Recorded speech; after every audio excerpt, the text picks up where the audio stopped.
Welcome to Bruins Overtime Live, presented by Viator.com with Billy and Razor. I'm Sophia. A lot different atmosphere at the end of the game here. A little quieter at the TD Garden as the Bruins lose. The Maple Leafs tie the series at 1 game apiece, winning by just a goal, 3-2 the final. As I said, Razor, you weren't here when Barry was on set. You guys are the analysts, but I am going to give my little take before I toss it over to you. Feels like the Toronto Maple Leafs, especially in the second half of the second period and then coming out in the third, it feels like they had some sort of obviously internal conversation, but just, gave it their all and really out-efforted the Bruins there, even though they had some chances at the end, but they were not going to lose leaving this building.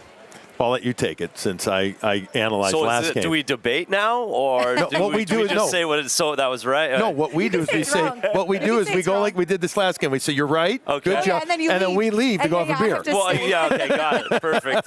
I'll do the Dallas Stars highlight for you. How about that? Did they out-effort them near at the end, or did you feel like I felt like they?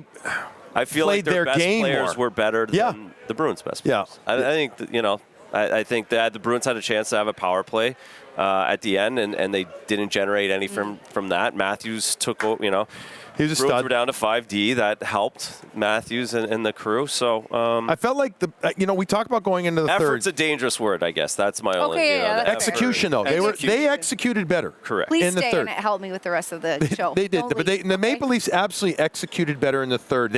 We showed after one their stretch plays, right? Yep. Well, how did they score that winning goal? Yeah, exactly. Okay, so they continue to execute, and even though Razor and I, we both agreed heading into the third, like Bruins can still they're still in charge here. Yep. I'm going to tip my hat to the Toronto Maple Leafs. They didn't show. I don't even think they bent. They just kept coming and playing the way that they had to in that game. Samsonov made the big save 3 right of them off the bat. Yeah, and that's a big one. Matthews scores at the end, then they kill off the penalty and a couple big saves from Samsonov. So yeah, it was. They executed better. They did. You're right. They did. They deserved that one. They just executed. They definitely deserve that one, and execute is a better word than effort for sure, because there was a lot of effort from the Boston Bruins. Zach had some shorthanded chances. He also had one, as did Pasta, at the end of the game. I thought one was going to go 5-hole, but didn't end up happening. So at the end of the game, the Bruins' chances are here. No, this is it, and 6-on-5 was okay. There was a really good opportunity right there. That's as good as it gets. It's just an opportunity to go in as it doesn't go in. I thought they retrieved pucks well. They got around pucks, and unfortunately, when you leave it to chance in the last couple of minutes down a goal, most of the time they don't go in, and that was the case for the Bruins tonight. No question. And here the puck with 8 seconds left, they do a timeout, but then they keep it wide. That's what they do, and then the Toronto Maple Leafs do a good job sticking it along the wall, and you're going to get this little touch pass. I thought Pasta might shoot the first time. I thought the second time when he got it back, the pass. Wind-up? Well, and Samsonov could read that one, clearly. Absolutely read it. Go like a half a foot there. Exactly. So then here you go again with pressure, but again, it's why you got to control it.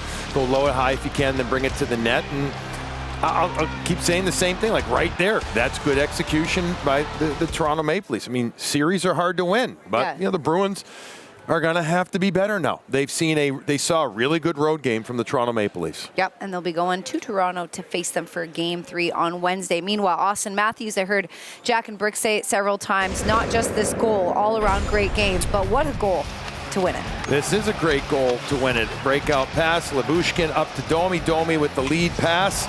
Doesn't even. It's an aerial play. Gets it all the way to Matthews in stride. I mean, look at the amount of speed that Matthews has while he catches this puck. And this is going to be, there's no chance for the Bruins. But here, again, quick pop through the neutral zone.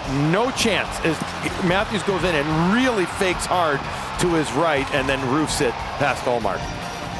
Great pass by Domi, and it just catches McAvoy flat-footed enough. And Linus bites on the backhand. I'm trying to see it. I'm wondering. I'm curious. Just to hear what Linus saw.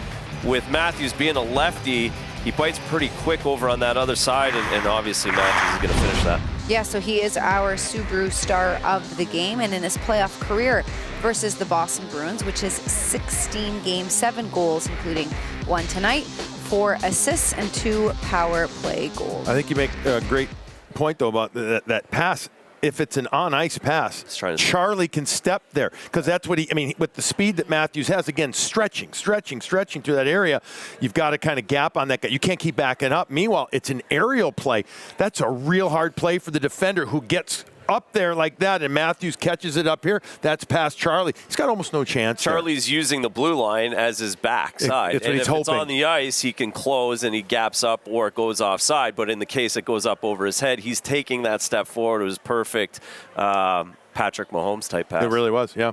All right, in the game heading into the playoffs and then in the first postseason game for the Boston Bruins, the power play was looking good.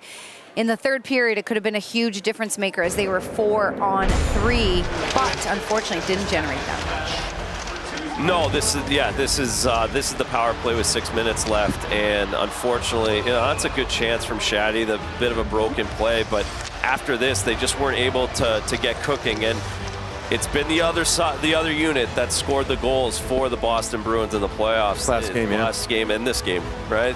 Yeah. It was, so these other guys were going a little bit better, but because they were out there, Coyle's in the box, they go with this other unit, and they weren't able to really generate quite the same way. It's a pretty good idea there. Geekie wasn't ready for the pass. Marshy's looking pass. A little unfortunate that you feel like you lose one there just because you didn't get the timing. Yeah, we both thought he was going to rip it, right? And here he tries to almost place it there. I don't know if he felt that he had a lane. Only he could tell us too. If he had with the defender coming out there, could he rip it or not? Could he go high on him or not? But he got the puck through. But you said Geekie wasn't totally able to get to it. Yeah, that was again the difference right there. That power play scores. We're talking overtime stuff right now. The Boston Bruins catch a break, but as I mentioned in intermission, the Toronto Maple Leafs don't let it deflate them. Bertuzzi, no goal because it was high stick over the crossbar. Tavares, so you'll see, scores just shortly after. Yeah, but this was almost a sign of things to come. And this was very easy. Off the face-off, they work it over to the right side. Quick shot to the net. You got not one, but two white-sweatered Leafs there. Bertuzzi, great hand-eye. The only problem is it was about 8 inches above the crossbar. But then, so the goal comes off the board raiser, and then they win the face-off, low to high, and then they capitalize again. No, and again, it was just kind of just a game of inches, and there you see DeBrus doing a great job closing out. He's in perfect spot. Puck comes just underneath the stick or just out of his reach, ends up right on the stick of Tavares, who turns and fires. He scored 150, 160 of those in his career. That's what he does best. He shoots the puck well, he turns and does it quickly. Unfortunately, Shaddy can't close out quick enough, and he finds that short side. All right, the Bruins end up playing with 5 defensemen because Andrew Peeke left the game in the second period and did not return for the third. As you said, this could be potentially a big loss. I think it is. It was tonight. It was tonight, yeah. The guy that you could tell the Bruins, the pairs didn't feel or look as good. And I think they started to tire out.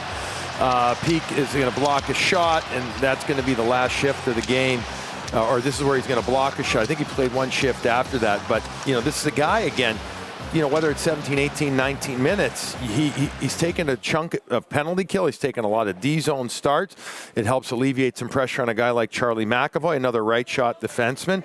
Some battles net front too, right? Oh, yeah, absolutely. Yep. Net front. A simple stay-at-home defenseman who's done very well as he's acclimated himself to the Bruins system. If this is anything long, this could be significant. The good news is the Bruins still have Parker Wotherspoon. Maybe Derek Forbert. Maybe. He's working his way back. And then you always have the option of Lowry from Providence as well, if Peeke can't go.